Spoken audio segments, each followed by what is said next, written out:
প্রিয় শিক্ষার্থীরা, ইউনিট 4-এ আমরা এখন মূলত আলোচনা করব মজুত পণ্য হিসাব রক্ষণ পদ্ধতির বিভিন্ন পদ্ধতির গাণিতিক সমস্যাগুলো নিয়ে। প্রথমেই আমরা খেয়াল করব এখানে যে আমরা যেভাবে এইচএসসিতে ম্যাথ করে এসেছিলাম সেই অংশগুলোই মূলত প্রাথমিকভাবে আলোচনা করতেছি। যে আমরা মজুত পণ্য হিসাব রক্ষণের ক্ষেত্রে প্রথমেই এই ফিফো পদ্ধতি নিয়ে আমরা সবাই জেনে এসেছি। ফিফো পদ্ধতি অর্থাৎ বলতেছে ফার্স্ট ইন ফার্স্ট আউট, অর্থাৎ প্রথমে যে পণ্য প্রতিষ্ঠানে এসেছে সে পণ্য প্রথমেই বিক্রি হবে। ফিফো বলতেছে ফার্স্ট ইন ফার্স্ট আউট, অর্থাৎ প্রতিষ্ঠানে প্রথমে পণ্য এসে প্রতিষ্ঠানে বিক্রি করার সময় সেই পণ্যটি প্রথমে বিক্রি করতে হবে। সো এটি একটি এক্সাম্পলের মাধ্যমে আমি আগে বুঝিয়ে দেওয়ার চেষ্টা করি। সেটি হচ্ছে, খেয়াল করব আমরা যত সহজ এক্সাম্পল দিয়ে মনে রাখা যায়। একটি মুদি দোকানের কথা চিন্তা করব। মুদি দোকানের মধ্যে যে সকল প্রোডাক্ট রয়েছে, যেমন একটি পানির বোতল ধরতে পারি, বা একটি আমরা যদি কোল্ড ড্রিঙ্কসের একটা বোতল ধরি, চিন্তা করি আমরা যদি পটেটো চিপসের কথা চিন্তা করি, যেই পণ্যগুলোতে মূলত মেয়াদ দেয়া রয়েছে। খেয়াল করে দেখি, আমরা যদি সহজ করে বলার জন্য আমরা যদি বলি যে আমরা মনে করো 10টা পানির বোতল নিয়ে রেখেছি এখন, তো এই পানির বোতলের মেয়াদ আগামী 1 মাস পর্যন্ত রয়েছে। আমরা কিছু পানির বোতল বিক্রি হয়ে গেছে, আমরা আবার নতুন করে কিছু পানির বোতল কিনেছি। এখন আমাদের কাছে কিন্তু দুই ধরনের পানির বোতল আছে, সেটা হচ্ছে প্রথমে যে পানির বোতল কিনেছি, পরে যে কিনলাম সেটাও আছে। এখন যখন আমি পানির বোতল বিক্রি করব, কোন পানির বোতলগুলো আগে বিক্রি করব? অবশ্যই আগে যে পানির বোতলগুলো কিনেছিলাম সেগুলো বিক্রি করব। কেন? কারণ সেগুলো মেয়াদ উত্তীর্ণ হয়ে গেলে সেগুলো আর বিক্রি করতে পারবো না। তো সেক্ষেত্রে প্রতিষ্ঠানের, যদি আমরা মুদি দোকানের কথা চিন্তা করি বা গ্রোসারি শপ, সেই দোকানগুলোতে তারা মূলত আগে যে পণ্যটা কিনেছে প্রতিষ্ঠানে, সেই পণ্যটা মূলত তারা আগে বিক্রি করতে বাধ্য হয়। কারণ এই পণ্য বিক্রি না করলে কি হবে? তাদের পণ্যের মেয়াদ উত্তীর্ণ হবে। অর্থাৎ প্রতিষ্ঠানের প্রকৃতি ভেদে এটা ডিপেন্ড করে যে কারা ফিফো পদ্ধতি ব্যবহার করবে না কারা লিফো পদ্ধতি ব্যবহার করবে। ফিফো পদ্ধতিতে মূলত সেই সকল প্রতিষ্ঠানগুলোই তাদের হিসাবগুলো রাখে যাদের পণ্যগুলোর মেয়াদ যুক্ত থাকে বিভিন্ন কারণে। এই পণ্যগুলো এখনই বিক্রি না করলে মূলত এটি পরবর্তীতে সমস্যা করবে। আমরা যদি ফিফো পদ্ধতির কথা চিন্তা করি, অর্থাৎ যে সকল পণ্য প্রথমে প্রতিষ্ঠানে এসেছে সেই সকল পণ্যগুলো আগেই বিক্রি করে ফেলবো, এটি আমরা চিন্তা করতেছি। অর্থাৎ যদি চিন্তা করি আমরা এভাবেও, যদি কেউ ট্রেনের টিকিট কাটতে গিয়েছে, তো ট্রেনের টিকিট কাটতে গিয়ে যে লাইনে দাঁড়াবে, সর্বপ্রথমে যে লাইনে দাঁড়াবে সেই কিন্তু সর্বপ্রথম টিকিটটি পাবে। অর্থাৎ যে প্রতিষ্ঠানে প্রথম এসেছে সে প্রথমেই টিকিট পেয়ে বের হয়ে যাবে। সেভাবে মনে রাখা যায় যে ফার্স্ট ইন ফার্স্ট আউট হচ্ছে প্রতিষ্ঠানের পণ্য যেগুলো আগে কিনেছি আমরা সেগুলোই আগে বিক্রি করব। ফার্স্ট ইন ফার্স্ট আউটের মূলত এর গাণিতিক যে সমস্যাগুলো রয়েছে সেগুলো আমরা পরবর্তী স্লাইডে দেখব। এর সাথে এই ফার্স্ট ইন ফার্স্ট আউট বা মজুত পণ্য হিসাব রক্ষণের যে পদ্ধতি রয়েছে, এখান থেকে একটি প্রশ্ন এসে থাকে বিশ্ববিদ্যালয় ভর্তি পরীক্ষায়। সেটি হচ্ছে, তোমরা এটা নিজেরা নোট করে রাখবে যে পরীক্ষায় আসে একটি প্রতিষ্ঠানের জন্য কখন ফিফো পদ্ধতি বা কখন লিফো পদ্ধতি ব্যবহার করা ভালো হয়ে থাকে। খেয়াল করবো আমরা কখন প্রতিষ্ঠানে ফিফো পদ্ধতি ব্যবহার করি। প্রতিষ্ঠানে যখন তার কৃত পণ্যগুলোর দাম পণ্যের দাম যদি হ্রাস পায়, পণ্যের দাম যদি হ্রাস পেতে থাকে, অর্থাৎ মূল্য হ্রাস ঘটে। আমাদের দেশে এই সিচুয়েশনটা একটু কম হয়। পণ্যের দাম হ্রাস পায় বা মূল্য হ্রাস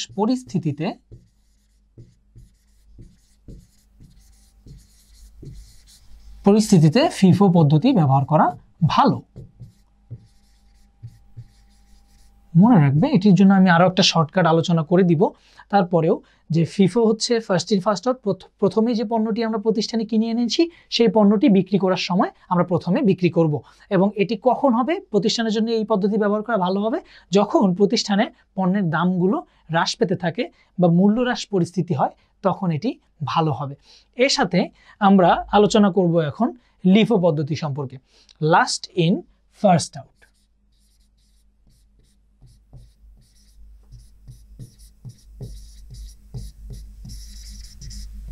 লাস্ট ইন ফার্স্ট আউট, অর্থাৎ প্রতিষ্ঠানের ভিতরে সবার শেষে পণ্যটা ঢুকেছে কিন্তু বিক্রি হওয়ার সময় সবার আগেই বিক্রি হবে। কিভাবে হতে পারে এটা? বলেছিলাম আগেই যে প্রতিষ্ঠানের ভেদে, প্রতিষ্ঠানের প্রকৃতি ভেদে মূলত লিফো এবং ফিফো পদ্ধতিতে যে হিসাবগুলো রাখা হয়। কখন এই পদ্ধতি ব্যবহার করব আমরা খেয়াল করে দেখি। যদি আমরা চিন্তা করি একটা গুদাম ঘরের কথা, গুদাম ঘরে যখন প্রথমে আমরা পণ্য কিনে নিয়ে আসছি, প্রথমে কিন্তু এই নিচের বক্সগুলো প্রতিষ্ঠানের ভিতরে এসেছে। খেয়াল করে দেখো, আমরা একটু জাস্ট নিজের মতো করে চিন্তা করব যে নিচে যদি আমরা চালের বস্তা বা চিনির বস্তা নিয়ে আসি, তো প্রথমে যেগুলো কিনে নিয়ে এসেছি সেগুলো কিন্তু নিচে পড়ে গেছে, এবং একদম শেষে যে বস্তাগুলো নিয়ে এসেছি সেগুলো কিন্তু উপরে রয়েছে। তো এখন যদি আমরা পণ্য বিক্রি করতে যাই, আমরা এখান থেকে নিচের বস্তাটা কিভাবে টেনে বের করব? তো সেক্ষেত্রে কি করা হয়, উপরেই যে বস্তাটা রয়েছে সেই বস্তাটা কি করা হয়, বিক্রি করে দেয়া হয়। এবং এগুলোতে মূলত মেয়াদ সম্পর্কিত বিষয়গুলোতে এমন একটি ঝামেলা থাকে না। তো সেক্ষেত্রে মূলত প্রতিষ্ঠানের উপরে পণ্যগুলো, গুদাম ঘরের যেগুলো উপরের দিক থেকে আমরা বিক্রি করে ফেলি, সেগুলি কিন্তু আমরা সবার শেষে কিনে এনে রেখেছিলাম প্রতিষ্ঠানে। আমরা যদি খুব সহজ একটা এক্সাম্পল বলি, সেটা হচ্ছে আমরা যদি রেস্টুরেন্টের সিঙ্গারার কথা বলি, যখন প্রতিষ্ঠানে ওই রেস্টুরেন্টে যখন সিঙ্গারা বানাচ্ছে, তখন কি করতেছে তারা মূলত সিঙ্গারাগুলো তেলে ভেজে রেখে দিচ্ছে। তাহলে প্রথমে যেগুলো রাখতেছে সেগুলোই কি প্রথমে বিক্রি করতে পারবে, নাকি একটা স্তূপ হয়ে যাবে সিঙ্গারা এবং সবার উপর থেকে সেটি আগে তারা বিক্রি করবে? তাহলে বলা হচ্ছে যে এই সিচুয়েশনগুলোতে ব্যবহার করা হচ্ছে last in first out. Last in first out আমাদের একটি ব্যবসা প্রতিষ্ঠানে কখন হচ্ছে সুবিধাজনক হয়? লাস্ট ইন ফার্স্ট আউট হচ্ছে একটি ব্যবসা প্রতিষ্ঠানে যখন মূল্য বৃদ্ধি পায়, পণ্যের মূল্য বৃদ্ধি বা যেটাকে বলা হয় মুদ্রাস্ফীতি। মুদ্রাস্ফীতি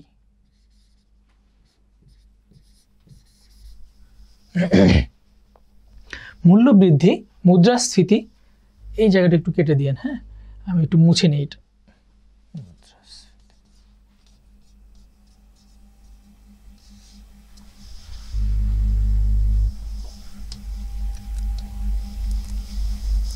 মূল্য বৃদ্ধি সিচুয়েশন এবং এর সাথে এটাকে বলা হয় মুদ্রাস্ফীতি বা মূল্যস্ফীতি, বা বলা হয় পণ্যের দাম বৃদ্ধির পরিস্থিতিতে, পণ্যের দাম বৃদ্ধির পরিস্থিতিতে লিফো পদ্ধতি ব্যবহার করা ভালো। মূলত আমাদের বিশ্ববিদ্যালয় ভর্তি পরীক্ষার প্রশ্নগুলো এভাবেই ছিল যে কোন পদ্ধতি ব্যবহার করা ভালো। যদি বলা থাকে যে ওই সময় মুদ্রাস্ফীতি চলতেছে, অর্থাৎ পণ্যের দাম ধীরে ধীরে বাড়তেছে, তাহলে সেক্ষেত্রে অবশ্যই লিফো পদ্ধতি ব্যবহার করা ভালো।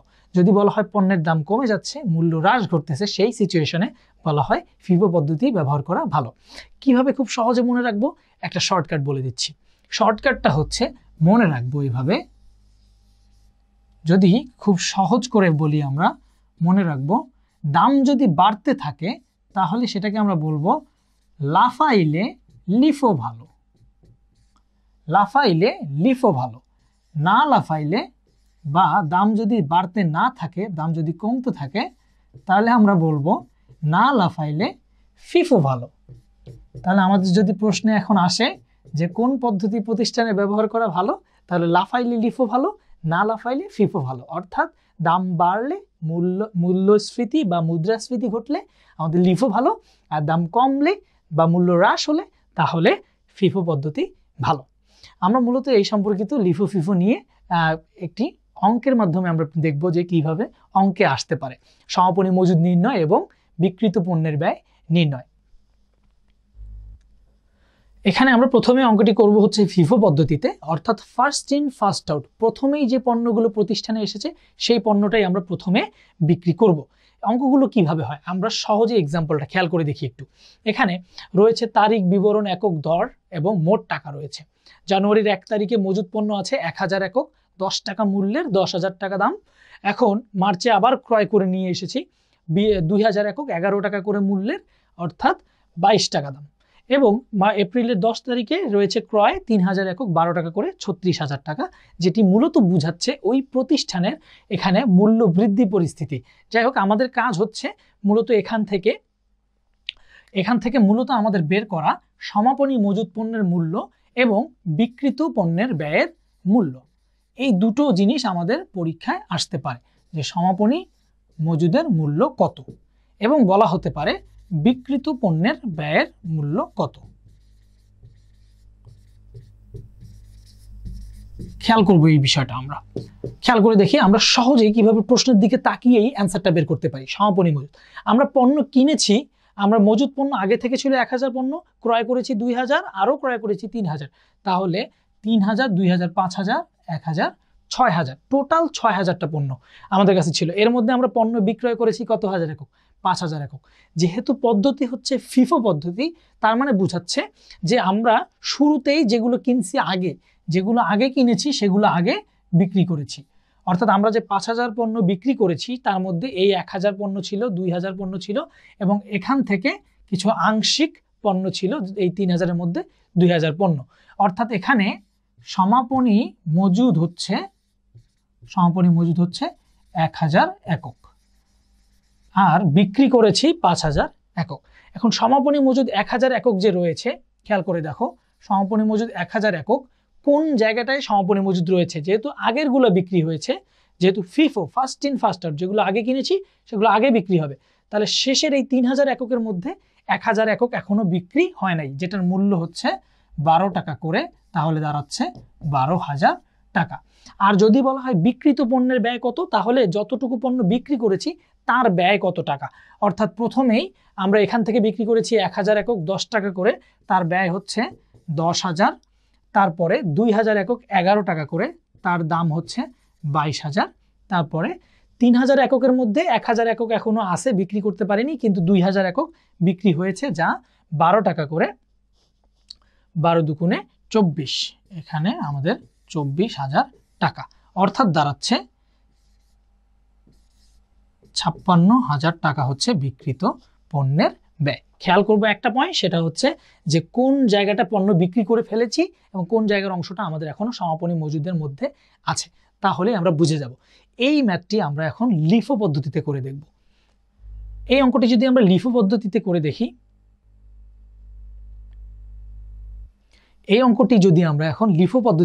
দেখি, খেয়াল করব প্রথমে আমাদের পণ্য আগে থেকে আছে কতগুলো, খেয়াল করি পণ্য আমাদের কাছে আছে আগে থেকে 1000, এখন কিনেছি 2000, আবার কিনেছি 3000, টোটাল আমাদের কাছে 6000টা পণ্য আছে। এই 6000টা পণ্যের মধ্যে যদি আমি বিক্রয় করি 5000টা পণ্য, তাহলে আমার কাছে সমাপনী মজুদ কতটুকু আছে আমরা আগে এটা নির্ণয় করব।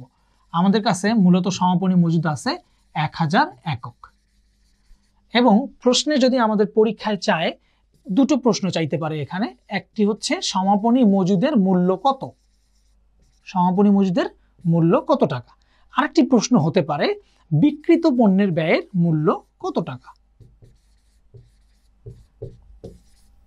এবং প্রশ্নে উল্লেখ করে দেয়া থাকবে লিফো পদ্ধতিতে যদি আমরা ফলো করি তাহলে এটা সমাপনী মজুদ বা বিক্রিত পণ্যের ব্যয় কত টাকা হবে। তো সেক্ষেত্রে খেয়াল করি আমরা, যেহেতু লিফো পদ্ধতি লাস্ট ইন ফার্স্ট আউট, সবার শেষে যেগুলো কিনেছি সেগুলোই আগে বিক্রি হবে। বিক্রি হয়েছে 5000 একক, তার মানে আমরা এই 3000 একক সবার আগে বিক্রি করেছি, তারপরে বিক্রি করেছি এই 2000 একক, কারণ যেহেতু লাস্ট ইন ফার্স্ট আউট, সবার শেষে যেগুলো কিনেছি সেগুলো আগে বিক্রি হবে। তাহলে সমাপনী মজুদ যে 1000 একক রয়েছে, সেই 1000 একক হচ্ছে 10 টাকা দরের, অর্থাৎ এইটি হচ্ছে আমাদের সমাপনী মজুদের মধ্যে রয়েছে। এই 1000 একক যেটার মূল্য হচ্ছে 10 টাকা করে, অর্থাৎ সমাপনী মজুদের মূল্য হবে 10,000 টাকা। বিক্রিত পণ্যের ব্যয় বলতে কি বোঝায়? যতটুকু পণ্য বিক্রি করেছি তার ব্যয়।